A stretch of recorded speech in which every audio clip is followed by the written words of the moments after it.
Hello नमस्कार, आप सभी का स्वागत है आरएस इंस्टीट्यूट में। स्टार्ट करते हैं। आज हिंदी का पहला सेट है यूपी बीएड एंट्रेंस एग्ज़ाम 2021 के लिए।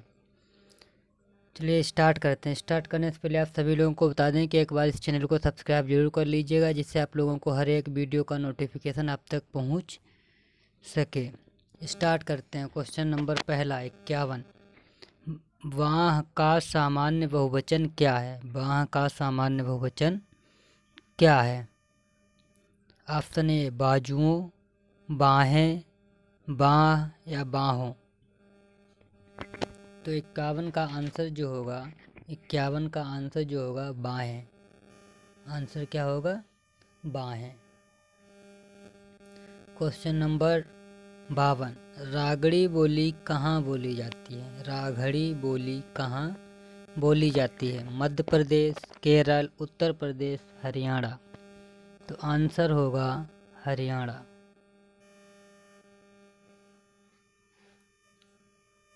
Question number 53। दिए गए वाक्यों में से सही वाक्य बताइए। दिए गए वाक्यों में से सही वाक्य बताइए। ऑप्शन ए यद्यपि वह बीमार था परंतु वह मेला गया। यद्यपि वह बीमार था तथापि वह मेले में गया। यद्यपि वह बीमार था तो भी वह मेला गया। यद्यपि वह बीमार था फिर भी वह मेला गया। यद्यपि के साथ फिर भी जोड़ा जाएगा तो आंसर होगा सही डी। Question number 54। निम्न में से कौन सा क्रिया विशेषण का भेद है? क्रिया विशेषण का भेद है। स्थानवाचक, जातिवाचक, रीतिवाचक, परिमाणवाचक। ऑप्शन नंबर बी सही है। ऑप्शन बी सही है, जातिवाचक क्रिया विशेषण। Question number 55। उपमेय और उपमान के बीच समानता बताने वाले शब्दों को कहते हैं? रूपक, वाचक, उपमान या उपमा। ऑप्शन नंबर बी सही है। ऑप्शन नंबर बी वाचक। क्रिया के जिस रूप से वर्तमान में क्रिया के संदेह का बोध हो वहाँ काल होता है। जहाँ पर संदेह हो, संभाव्य भविष्य, अपूर्ण वर्तमान, संदिग्ध वर्तमान या संदिग्ध भूतकाल। तो 56 का आंसर होगा संदिग्ध भूतकाल, संदिग्ध वर्तमान, संदिग्ध वर्तमान। Question number 57। घर की आय का हिसाब माँ रखती है। आय का विलोम क्या होगा? आय का विलोम क्या होगा? गए, घटा, वे या खर्च। तो आय का विलोम होगा वे। Question number 58। Question number 58। इनमें से तुरंग किसका समानार्थी शब्द है? तुरंग। तुरंग किसका समानार्थी शब्द है? सरिता, घोड़ा, लहर, बिजली। तुरंग जो है घोड़े का पर्यायवाची शब्द है। मैथिली के सुप्रसिद्ध कवि हैं। मैथिली के सुप्रसिद्ध कवि हैं। Question number 59। मैथिली के सुप्रसिद्ध कवि हैं भिखारी ठाकुर, नागार्जुन, रामधारी सिंह दिनकर या विद्यापति। तो आंसर होगा 59 का D, Vidyapati. Vidyapati. Question number 60। दिए गए वाक्यों में से सही वाक्य बताइए। दिए गए वाक्यों में से सही वाक्य बताइए। उनके अंग अंग काटे गए। ऑप्शन बी उसके अंग अंग काटे गए। ऑप्शन सी उनका अंग अंग काटा गया। ऑप्शन डी उसका अंग अंग काटा गया। तो क्वेश्चन नंबर 60 का आंसर होगा उसका अंग अंग काटा गया। उसका अंग अंग काटा गया। Question number 61। जब से है आँख लगी तब से ना आँख लगी। इसमें कौन से अलंकार का प्रयोग हुआ है? ऑप्शन ए अनयोक्ति अलंकार, विरोधाभास अलंकार, अतिशयोक्ति अलंकार और संदेह अलंकार। जब से है आंख लगी तब से ना आंख लगी, तो विरोधाभास अलंकार होगा, विरोधाभास अलंकार। क्वेश्चन नंबर 62, किन शब्दों से वचन की पहचान नहीं होती? किन शब्दों से वचन की पहचान नहीं होती? विशेषण, क्रिया विशेषण, संज्ञा या फिर क्रिया? क्रिया विशेषण। आंसर होगा क्रिया विशेषण, बी आंसर होगा क्रिया विशेषण। क्वेश्चन नंबर 63, जमीन पर पैर ना पड़ना, इस मुहावरे का सही अर्थ बताइए। थक जाना, अभिमानी होना, कल्पनाशील होना, नाजुक होना। तो आंसर क्या होगा? अभिमानी होना। क्वेश्चन नंबर 64, विद्वान का स्त्रीलिंग बताइए। विद्वान, ऑप्शन बी ज्ञानी, ऑप्शन सी विदुषी, ऑप्शन डी होशियार। तो ऑप्शन सी राइट आंसर, विदुषी। विद्वान का स्त्रीलिंग विदुषी होता है। मधुशाला किसके द्वारा रचित है? मधुशाला किसके द्वारा रचित है? महादेवी वर्मा, सुमित्रानंदन पंत, मेथेश्वर गुप्त, हरिवंश राय बच्चन। 65 का आंसर होगा Harivansh Rai Bachchan, answer number D, option number D. जब कोई बात सीधे सादे रूप में ना कहकर किसी के माध्यम से कही जाए तो वहाँ कौन सा अलंकार होता है? क्वेश्चन नंबर 66, जब कोई बात सीधे सादे रूप में ना कहकर किसी के माध्यम से कही जाए तो वहाँ पर कौन सा अलंकार होता है? ऑप्शन ए व्यतिरेक, ऑप्शन बी संदेह, ऑप्शन सी विरोधाभास, ऑप्शन डी अनयोक्ति अलंकार। तो ऑप्शन होगा डी अनयोक्ति अलंकार। क्वेश्चन नंबर 67, लिचू किस भाषा का शब्द है? लिचू उर्दू, हिंदी, संस्कृत, चीनी। तो ऑप्शन डी सही है, चीनी।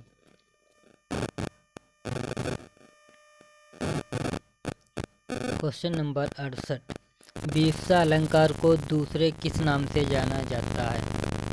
ऑप्शन ए लुप्तोपमा अलंकार, पुनरुक्ति प्रकाश अलंकार, पूर्णोपमा अलंकार, प्रश्न अलंकार। 68 का आंसर होगा बी पुनरुक्ति प्रकाश अलंकार, पुनरुक्ति प्रकाश अलंकार। क्वेश्चन नंबर 69, उर्दू किस भाषा का शब्द है? उर्दू किस भाषा का शब्द है? जर्मनी, तुर्की, अरबी, फारसी। तो ऑप्शन बी सही होगा, तुर्की। क्वेश्चन नंबर 70, पक्षी के लिए सही पर्यायवाची वाले शब्दों को, पक्षी के लिए सही पर्यायवाची वाले शब्दों की पंक्ति को चुनिए। बिहग, विहंगम, खग, बिहाग, विहंगम, खग, बिहाग, विहंगम, खग, बिहाग, विहंगम, खाग। तो ऑप्शन ए सही होगा, बिहग, विहंगम और खग। क्वेश्चन नंबर 71, दिए गए विकल्पों में से हर्ष शब्द के विपरीतार्थक शब्द का चयन कीजिए। जीवंतता, विषाद, स्थायी, तात्कालिक। तो आंसर होगा ऑप्शन होगा बी सही, विषाद। ऑप्शन सही होगा बी, विषाद। क्वेश्चन नंबर 72, मोती का तत्सम रूप है। मोती का तत्सम रूप क्या है? मोती, मौक्तिक, मुक्तक या उपरोक्त में से कोई नहीं। ऑप्शन बी सही होगा, मौक्तिक। ऑप्शन बी सही होगा, मौक्तिक। क्वेश्चन नंबर 73, होनहार वीरवान के होठ चीकने पात, लोकोक्ति का सही अर्थ है। होनहार बालक सुंदर होता है। ऑप्शन बी होनहार बालक होनहार होता है, सुंदर बालक होनहार होता है। होनहार बालक के गुण बचपन से ही दिखाई देने लगते हैं। होनहार बालक सुंदर नहीं होता है। तो ऑप्शन सी सही होगा, ऑप्शन सी सही होगा। होनहार बालक के गुण बचपन से ही दिखाई देने लगते हैं। 74। गर्दन झुकाना, मुंह फेरना आदि किस प्रकार का अनुभव है? कायिक अनुभव, वापिक अनुभव, सात्विक अनुभव, आहार अनुभव। तो ऑप्शन ए सही होगा, ऑप्शन ए सही है, कायिक अनुभव। रत्नाकर का संधि विच्छेद क्या होगा? रत्नाकर का संधि विच्छेद क्या होगा? रत्न प्लस आकर, रत्न प्लस आकार, रत्ना प्लस कर, रति प्लस आकर। तो ऑप्शन ए सही होगा, रत्न प्लस आकर, रत्नाकर। कौन सा वर्ण स्पर्श, दंत, सघोष तथा अल्प प्राण है? ता, धा, दा या फिर था? 76 का आंसर बताइए। आंसर होगा सी, आंसर होगा ऑप्शन सी, दा। उपसर्ग रहित शब्द है। क्वेश्चन नंबर 77 उपसर्ग रहित शब्द है। बिहार, विहार, विचार, विकार या वित्ती। तो ऑप्शन डी सही होगा, वित्ती। वित्तीय में कोई उपसर्ग नहीं है। बिहार में भी उपसर्ग है, विचार में भी उपसर्ग है, विकार में भी उपसर्ग है। उपसर्ग शब्द के पहले जोड़े जाते हैं और प्रत्यय शब्द के अंत में जोड़े जाते हैं। क्वेश्चन नंबर 78 एक राम घनश्याम हित चातक तुलसीदास उपर्युक्त पंक्ति में कौन सा अलंकार है? रूपक, उपमा, श्लेष या उत्प्रेक्षा अलंकार? रूपक अलंकार। कौन सा होगा? रूपक अलंकार।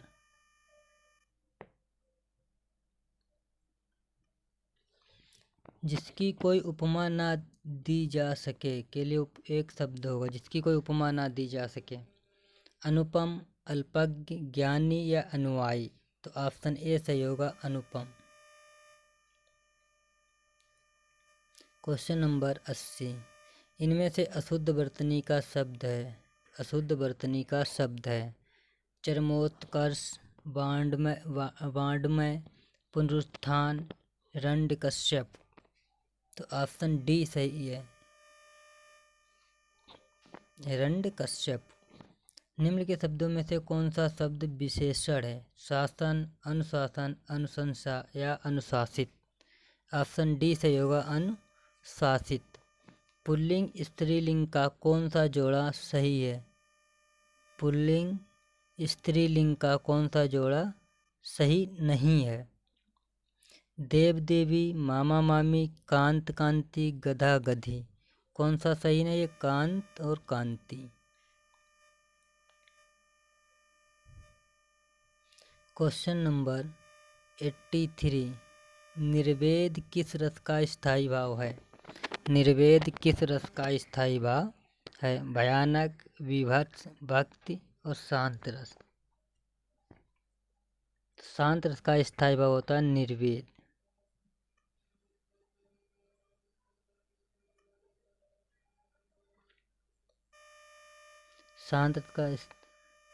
शांत रस का स्थायी भाव होगा निर्वेद। क्वेश्चन नंबर 84 छंद के विषम चरणों में 13 तथा सम चरणों में 11 मात्राएं होती हैं। दोहा, हरिगीतिका, सोरठा या रोला। आंसर होगा ए, दोहा। दोहा में क्या होती हैं? 13 और 11। क्वेश्चन नंबर 85 निम्न में से कौन सा शब्द तद्भव है? चूड़, छिद्र, ज्ञान या छत। क्वेश्चन नंबर 85 तो छत क्या होगा? तद्भव शब्द होगा, छत तद्भव शब्द होगा। मैं श्री रामचंद्र जी के चरण कमल की वंदना करती हूँ रेखांकित शब्द किस समास का उदाहरण है? कर्मधारय, द्विगु, द्वंद्व या अव्ययीभाव समास। तो ऑप्शन होगा कर्मधारय समास। चरण कमल कर्मधारय समास का उदाहरण है।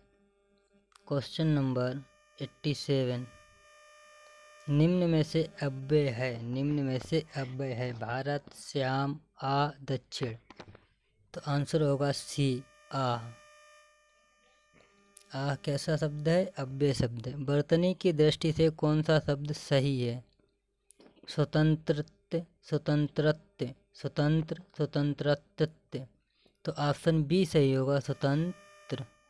ऑप्शन बी सही होगा।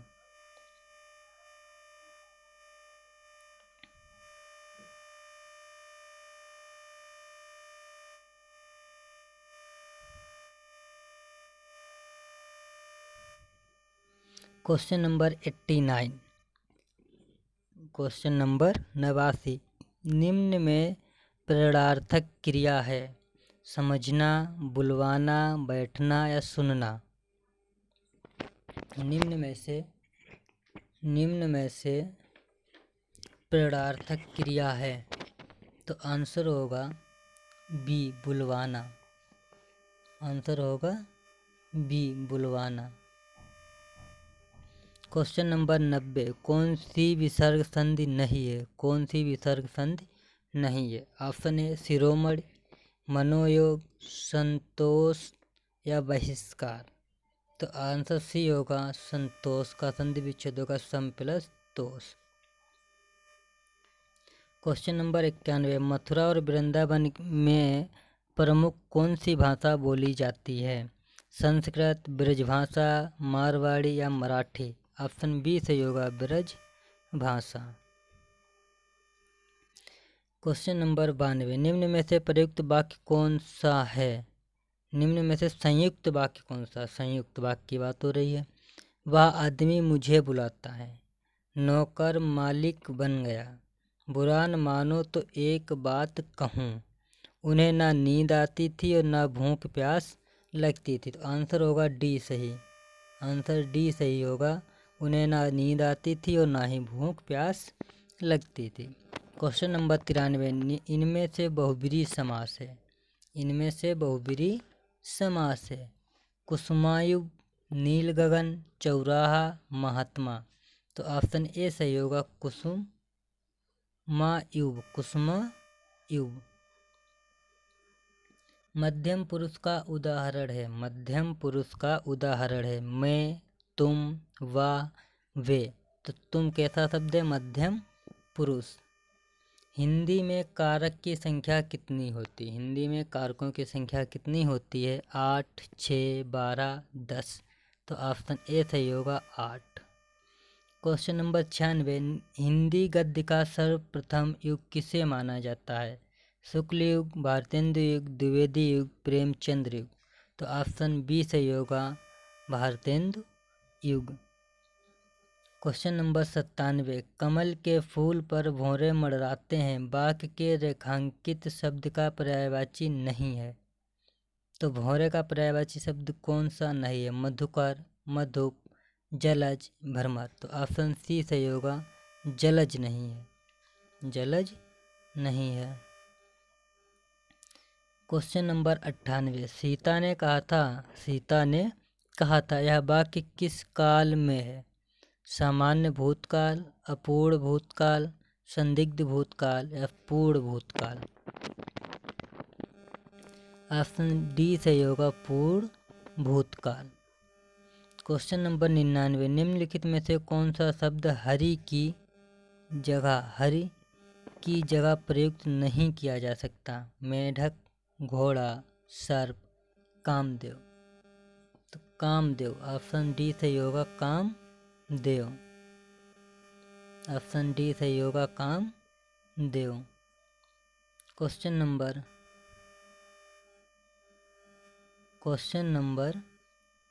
100, लास्ट क्वेश्चन, निम्नलिखित में से कौन सा शब्द देशज है? खीर, काम, मक्खन या शांति। तो ऑप्शन नंबर डी सही होगा, मक्खन। ऑप्शन डी सही होगा, मक्खन।